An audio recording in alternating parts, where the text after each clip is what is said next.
I think, yep, we're recording.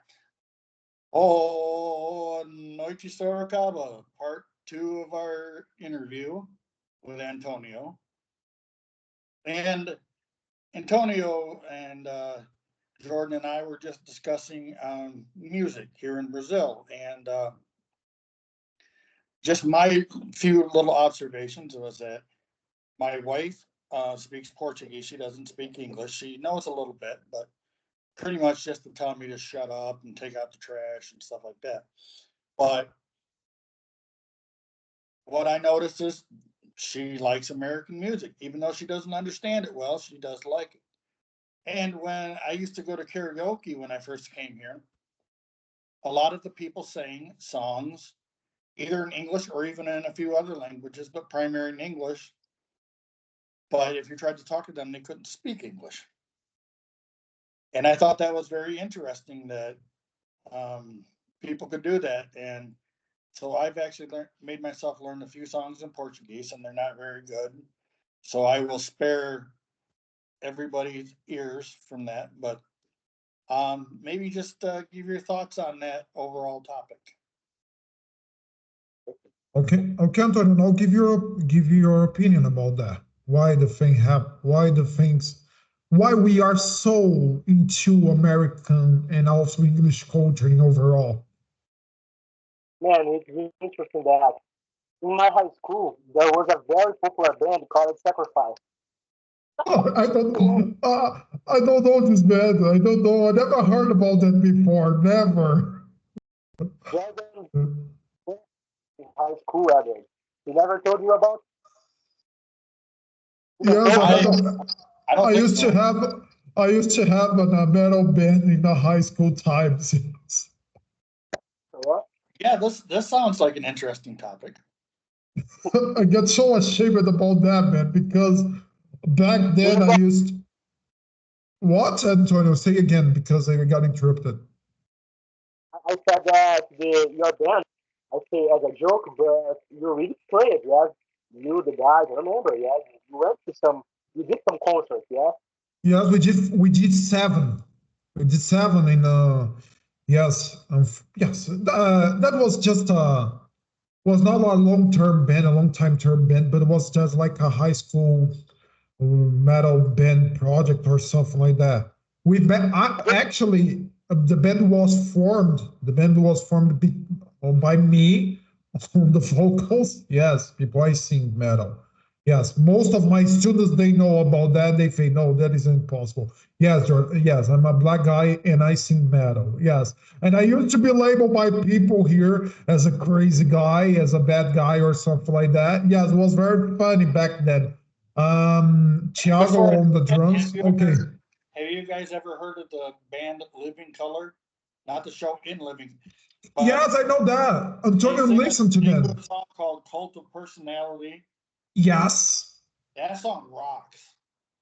Yes, the song is so nice. It's funny. I saw D. Snyder did his program called House of Hair, and he talked about it. But also, when I think about it, like if people hear that song, but then they see who is doing it, they're like, "That's not black guys." Yeah. But that's a stereotype that we get, put each other in. It's like, like Larry Bird can't play basketball, and these guys can't play rock and roll. But man, that song rocks. I love that song. Yes, they have the same perspective when Larry Bird was actually playing basketball because he was so good. And some people actually not in US because people in US knew Larry Bird, but people outside US they say, oh, is that guy really why? Is that really why guy playing that way, playing so good with so good skills like that? That is a topic, man, that we can speak, I believe, about the racial issues that is a little different Brazil and US. Because, for example, in Brazil, when you see a person doing something that usually white people do, in Brazil we don't have this. Yes, we are very mixed in our culture. We have a lot of races. I'm not saying there's not racist, but I'm saying about the stereotypes it's not so like this. For example, here if you see an interracial couple, people don't care. White man, black woman. People don't Yeah. care in Brazil. in US, I know it's problematic in some places you go. Yes. So this is a big difference, I think, about Brazil and US and about these racial situations, something, for example, another point here. In Brazil, it's not so common to speak about, for example, São Paulo never had, Sorocaba more specific, never had a white, a black mayor, never had. A Okay. mayor in Sorocaba, black. And the city has many black people. But Brazil people don't have this idea. Oh, I need to have one person that looks like me in a place of power. Brazil is different. It's and that's the point I like more United States because I believe black community in the United States they are more organized and they fight better for the cause. And Yes, exactly. I stand on your argument. I understand about what you're arguing. Here, actually, in Sorocaba, that you guys that you might don't know, Sorocaba is a very big city. We are not like São Paulo, but we are medium, the big medium-sized city. We have maybe our population always reach maybe most like 850,000 people. So, like I was saying, but actually never had a black mayor. And most of the politicians here, they are white. And we cannot deny that. And they cannot deny, no matter their ancestry, but most of them are white. I know that actually in Sorocaba exists some black right defenders movements, and I'm not into that stuff. I really support the work that they do. But here in São Paulo or in the rest of Brazil, as most of the part, we actually we actually see more mixed couples and more mixed other stuffs related to multinational or multi-ethnic stuff. But we cannot deny that here in not Sorocaba, I may say the most affluent part of the country has something that we call as a convert racism. Edward know what I'm talking about. Convert racism. It's like, okay, Antonio, I'm gonna be way more polemic because about that is my speaking place, and I can give some speech and talk about that. Mayor, have you already gone to a supermarket and you got been tracked down by any kind of security guard, think that you're about to steal something? Yeah, for me, that happens a little often. Okay, but you're talking, okay, and I have one more question. But that happened little often back then in the past, or is still happening nowadays? No, that's a good point, man. About racism, I will be honest here with you, guys. I experienced this more in the past. Nowadays not so much. Because in the past, you remember in the Hood High I was a guy from skateboard, so I use a hat. You remember my style, yeah? So I believe it's not only about skin color, it's about how you dress yourself, that Okay. element boosts for you suffer more or less prejudice. So I believe nowadays is less, so much less. But I still exist, man. People look you differently. Yes. Recently, I was in a relationship with a white girl, and people look you different a little bit. I told you for you guys, it's not the same as US, of course, about interracial couples, but you see the people look differently, yeah. And people, for example, people assume they look at this, this guy like, I don't know, something, or this guy, maybe this guy is dangerous, I don't know. I listen people, I know it's crazy to listen, but I already, man, I remember something here. I remember a friend, a colleague, not a friend, in the gym. He said, I wanted to be a cop. Week after, yeah. And he came Okay. in, man, out of the blue. We were conversation, and I'll be honest with you. It's a group you are. If you have two guys on the street, one white and one black, I need to stop one. I will stop the bad guy. He said that. Okay, well, and if Because yes, I see. I see what he you're talking about. and he said that like it's normal. If you ask for the guy, you are racist and normal. I'm not. That is the problem in Brazil. People speak main racist bullshit, but when you ask them, oh, of course I'm not. There is something that is so rooted in the mind that people don't realize sometimes. And the point is, when the guy told you if he was there in the dark road or in a lonely road and see two guys from different color, one white and one black, and who of them he would pull over, it would be the black guy, and we know why the answer. Unfortunately, I don't like to say something like this because people will say that I'm being quiet, putting a riot, or am I being, oh, you're raising a flag? No, I'm not a kind of raising flag, or no, I'm not doing such a thing like this. But actually, I am 33 years old, and I can't count on the fingers. I can't count on the hands on the. I can't count the fingers on my hand how many times I have seen somebody track me down or somebody was trying to harass me because of my skin color. Yes, even though I am not so, yes, I do not have so much of those phenotypics that most of, because actually there are people that are way darker. Yes, every ethnic has one like that. Antonio is light, darker skin. I am darker. I am dark brown skin. Actually, I imagine what the guys who are really black, who are really dark, suffer here. Yes, here in Brazil, people, especially people from US, especially black guys who are watching us now, if you think or if you say to yourself, oh, Brazil is a tolerant country on multi-ethnic coexistence. Actually, it's not. We have some kind of a convert multi-existence. Unfortunately, I have to say in the tough way. Even though, because back then, about maybe 20 years ago, when I was younger, I used to see a lot of things that I didn't like and I didn't get into a fight. But nowadays, I still have some kind of a place to talk about that. So I cannot deny because back then I was deceiving by some idea. Oh, because I'm not so black, my life is gonna be better. As I got older, the things start to get worse. The things started to get worse. Some people are saying, "Oh, he's really irritated and mad about that." No, I'm not irritated. I'm not putting a flag here. I'm saying what's real in the most raw way. Yes, I know that is in a podcast. You probably guys are watching that to have fun, but that is the point. There's a lot of things here in Brazil that the people, oh, they just turn their backs on side or just cast away to say, okay, this thing doesn't exist or this thing doesn't matter to me. But there is a point. There is a point. There are things here that needs to be talked. Exactly like the Martin Luther King who was fighting back then in the civil rights stuff.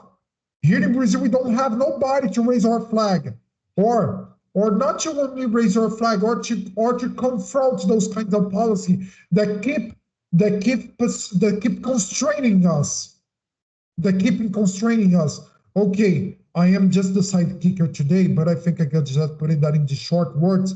And Antonio, like he's been interviewed and we are conducting interview to us, he could say something way better about that, in his opinion about that. But actually, first, before you answer, I would like to listen your conclusions about that, Edward. If you got really surprised what I say. Well, when I first came, I had a lot of people telling me that race was not a problem at all in Brazil.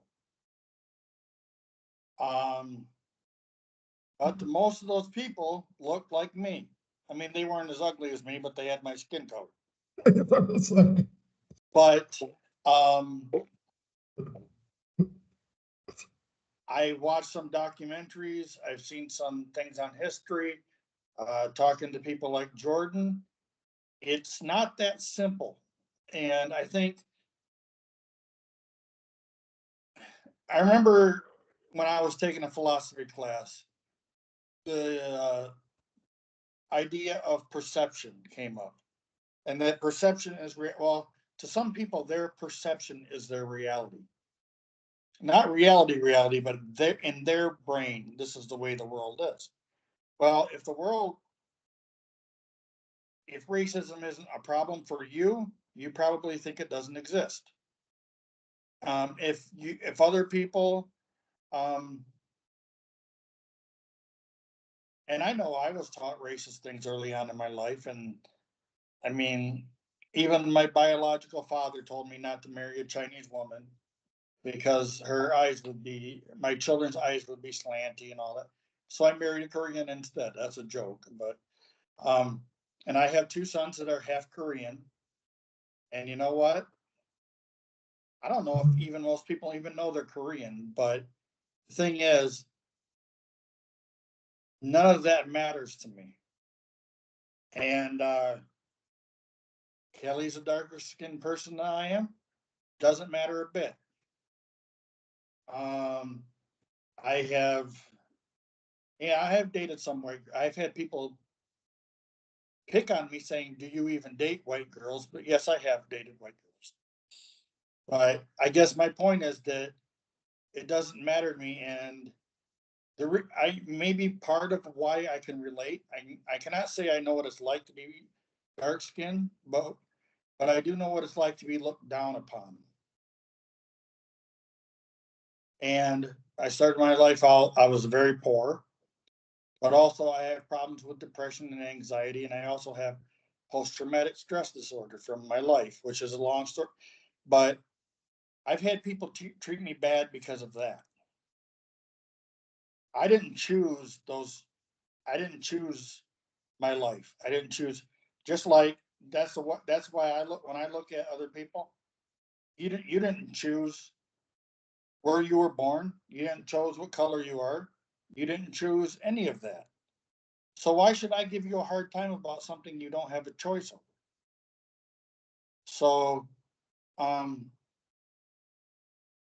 and when I was here the first time and things fell apart, yes, Brazilians were very nice to me, but you know who also was very nice to me?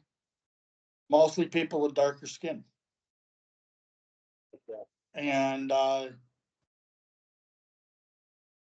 you know, that did not surprise me. That would surprise many people, but it's easier for somebody who looks like me, especially if I was wealthy and all these things, to say it's not a problem. Um, so our two countries have things in common that are good, and our two countries have things in common that are bad. And this is one of the bad ones. Unfortunately, yes. And I watched the little series on the mixed martial arts fighter Anderson Silva, and I think it's on the HBO streaming platform. I'm not sure, but anyway, part of that was focused on what it's like to be a black person in Brazil. Um, and that's the thing too, is a lot of people think everybody in Brazil is brown and speaks Spanish and this and that. Um, and I wish I had a big different thing, but I wasn't very educated on the topic either. So I've learned a lot in the last 5 years. Yes. And talk way too Antonio, much. okay. No, you're not gonna talk way too much. And we are here just to give our opinion and talk about that topic as well. Antonio, give yourself the conclusions. I just want to say something that I like a lot about Edward said about what he stood for. Man, I had a problem because, man, let's be honest. Every man, I believe, in some moment was sexist and homophobic. I believe every man. I have his opinion. Maybe I'm wrong, but I admit that in many occasions in my life, I was very homophobic. In the past. And I remember Homophobic, I had okay. that you were is a friend since I was a kid, and he's gay. And I asked him, man, how can I learn more about this to be a person more, a better person, to understand the people? And so, man, just think about it's very simple. If you study about you see the reality, you get an empathy about it. And man, I did that. So now I don't speak many orders that I studied in the past. I respect more and I understand this. And I know I admit that I had this in the past. Not like directly. I never expressed anyone, but I have some thoughts like the family is this and that. I have these ideas in the past. But when I stood and I listened to my friends that they are gay, I understand how is their approach to respect, and I said about the story. So it's like a Edward, I said documentary. It's not you don't need to make a big research. No, just a documentary about someone that speak about this, about LGBT, and I did that, and now I respect them so much, you know. So I believe that that's not difficult. About sexy. Let's see, man. In Brazil, we have a many funny side. Maybe we can talk about this in other occasions. But in Brazil, we have this a lot. What you can do? Instead about understand why this is happening. And I believe in that, man. It's simple. You know, some people sometimes don't want to do that. But the reality that it's simple. You know? Yes, And I that's it. agree. And there are other points about that. Edward, he puts himself in some place that he was able and open to study and open to understand and open to okay, the situation is happening or this scenario is happening because of that or the other thing. He's not some kind of a plenty of people here in Brazil that they do only decided, the Jews only make on themselves. I'm not going to do anything about that, or not going to study about that because that's the way I'm been, because it's the way I'm born, or that's the way that my family raised me, and something like this. And that is the thing that is real. That is the thing that is totally wrong. Actually, that's about even Edward's thoughts, and even my thoughts, and also with Antonio's thoughts. If you guys see, there's a one thing in common ground. We are not here to make you guys, oh, so the guys are telling me to be way more tolerant. Yes, would be perfect if you do that stuff. But I'm not talking. That is the point. Nobody, nobody picks up one thing in particular to have some hard time on. Like Edward, like I already spoke to Edward, like I was told in my last interview with Edward, when I interviewed Edward, when I came with the bullying approach in US, and he said, Jordan, my foster father always told me, yes, I think it was your foster father who told you, Edward. You say, don't give people a hard time for something that they didn't pick. It's the same like here. Don't treat that. Don't be disrespectful. Don't be, how can I say, don't be, how, I don't know exactly how I can explain that. Not there is the point because in English, because there is some particular ways to explain. But the point is, do not label people by their skin color. Do not label people by their sexual orientation. Do not label people because of the place they were from. That is his things. Because you don't do for the others what you don't want to do on yourself. That is the point. Well, and And Metallica puts it very well. Judge not, that ye be judged yourself. Now that's quoting the Bible, oh, but the song Holier Than Thou is a very, very good song about that entire message. That first. if you think you're better than other people, and that's what cracks me up about the whole many things, but people who in one breath will say they're a Christian and then the other they say all kinds of racist, nasty stuff. Well, that's not what Jesus advocated. And I know I Yes. went there, but um, yeah, if you're a terrible person, don't blame it on Jesus or don't blame it on anybody else. You're a terrible person. Exactly. So Don't put the blame of the others about what you are really in. You really well, are. I watched the last Planet of the Apes movie. I went, Kelly and I went to the cinema, saw it, and of course the apes could speak English because we were listening to the English version, but that was funny.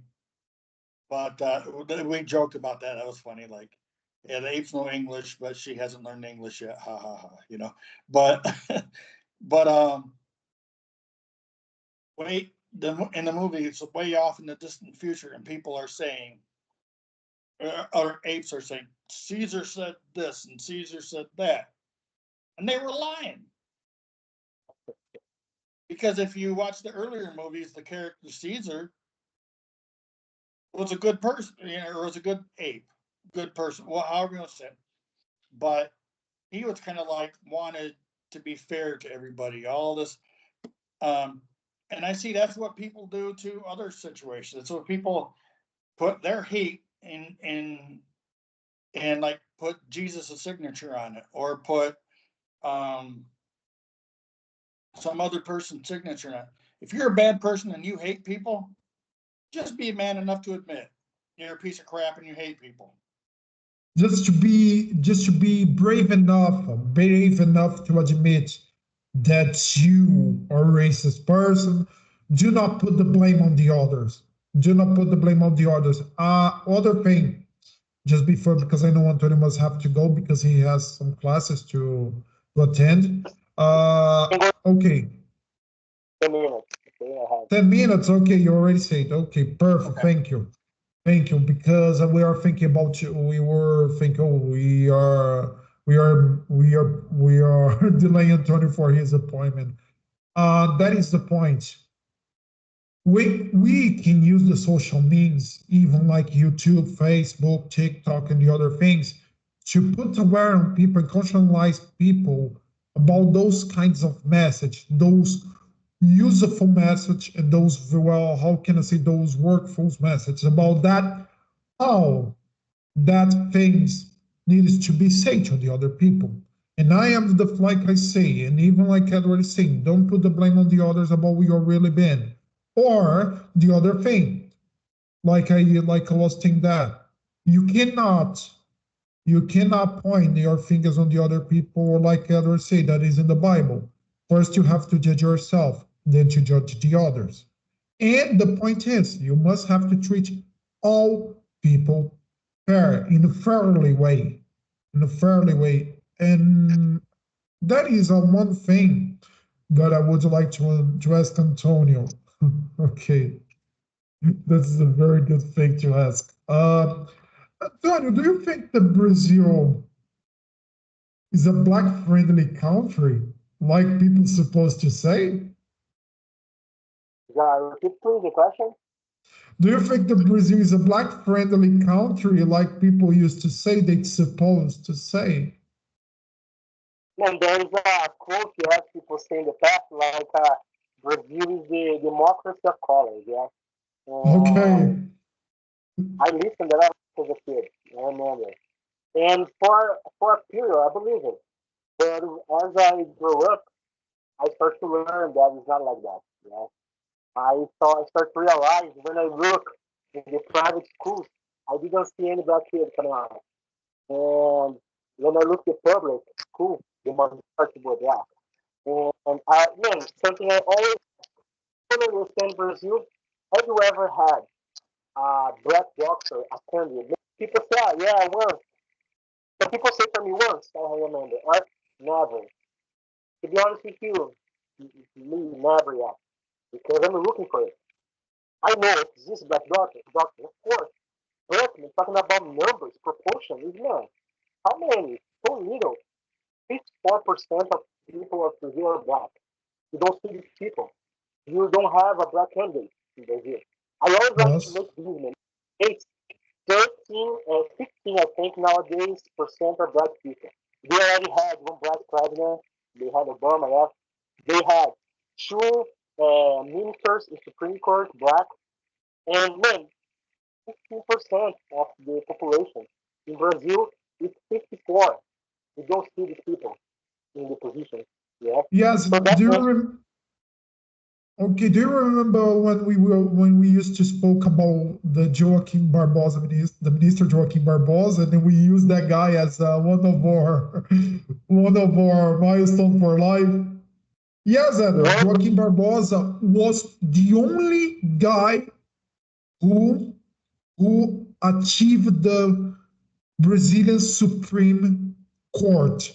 Was the only black guy who achieved the Brazilian Supreme Court.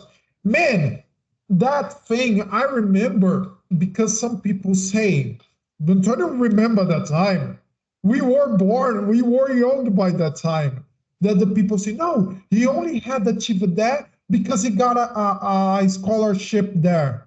Man, doesn't matter how he had achieved. What is matter that he was there representing a fight of a fight of a people, a fight of a black people. But people say, oh, did he needed to raise some flag?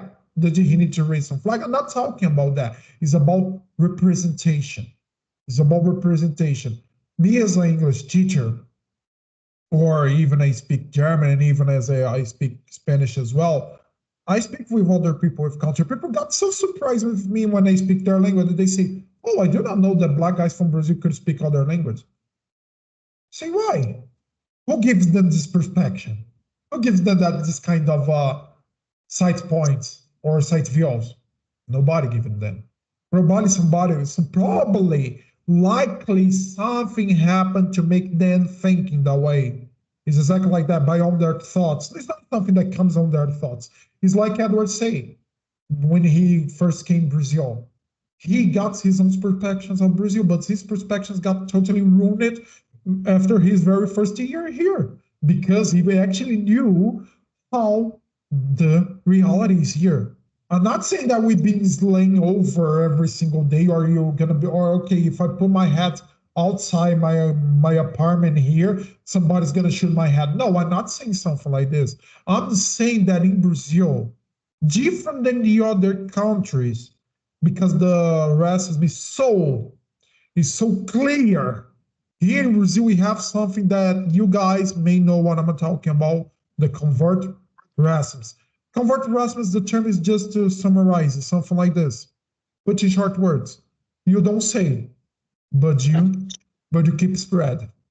That is the point. A point I would like to say, we keep a lot on races, but race is not the only problem of Brazil, yes. I speak more because, of course, I'm a black man, so I can speak deeper. But Brazil has other huge problems, yes. Nowadays, we have discussions about the femicide, like I say, yes. We have a future here that people see women as a property, yes. Yes, they see women as a belonging. Yes, I know that for sure. But that we can talk. That we can talk in another opportunity when you have more and more time.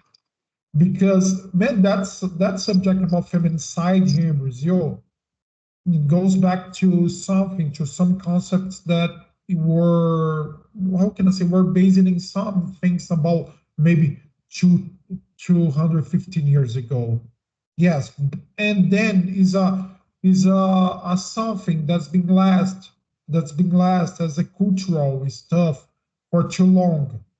And here, man, we are living the 21st century. We are 21st century here, and we still behaving like savage, doing stuff like this. That's makes some acting that way. Edward, he's been married. Edward, are you married for the third time or for the second time? Second time. Okay. Man, you One are. topic we Okay. can get deep, but I don't know if you would like this. Is just a tip for you too. We can Okay. make a video. We choose three topics, and you guys in. For example, we speak about relationships. Nice, but had experience. I had 5 ex-girlfriends. I can speak to. Jordan, I know many fun stories about Jordan. We can talk about him. Jordan used to be a good lover. Jordan used to be a good lover, but not today. Not today. Jordan used to be a metal singer. Jordan used to be a good lover. Yes, I am a guy that people has a lot of urban legends about me, but I'm not this kind of guy no more. Well, Today I'm a 33-year-old guy who is a peace-loving guy. He's a very easygoing person. I forgot Jordan. You are What? talking some good. In this moment, how is your relationship status? I am totally single. I'm totally single, and I live so good with that. But just enjoying my own life. Like Edward once, he made the joke to me. He said, Jordan, a cleaner is coming to my house. I will give you her number. I say, no, don't give my number. because I'm not interesting to someone set me up. No, yes, because actually I do not have time. My time and management is terrible for a relationship. Most of my female students, most of my male students, they know about that. They know about my background and that stuff. Anyway, Well, we probably people, should get going because our schedule. yes. And my laptop, I had to, or my iPad, I had to plug it in because the battery was saying I'm tired. Yo so cansado. Oh, you say, hey, and you say, hey, you guy, and then in your iPad saying, hey, you, put me to, To go, put me guys. to, put me to charge. Yeah, But I know but you if have to go. but if Antonio would like to come back and we could talk about more life, we could do that another day. Man, the next week we can do again, man. I am available. We can do again. Yeah. Okay. Yes, probably will not be available by this time because probably we'll have to attend some kind of consulting, but we'll talk about that and I'll let you know, guys. Anyway, Edward, say your closings for us.